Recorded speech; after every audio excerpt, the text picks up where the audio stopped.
సూచించే శ్రీదేవిని నేను ఆహ్వానిస్తున్నాను. ఆ మహాలక్ష్మి నాపై అనుగ్రహంతో ఉండుగాక అంటూ అమ్మకు అర్ఘ్యం చూపిద్దాం.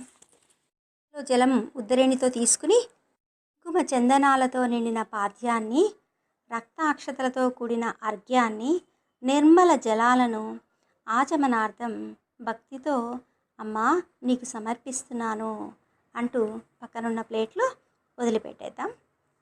తరువాతి ఉపచారం అమ్మవారి యొక్క పాదాలకు జల సమర్పణ, అంటే పాదాలు కడుగుతున్న భావనతో చేద్దాం.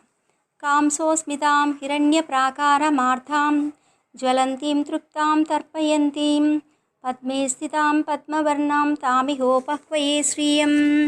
మందహాసిని, బంగారు కోటలో నివసించేది, కరుణామయి, తేజోరూపిణి, నిత్య సంతోషిణి, భక్తులకు సర్వదా ఆనందాన్ని తృప్తి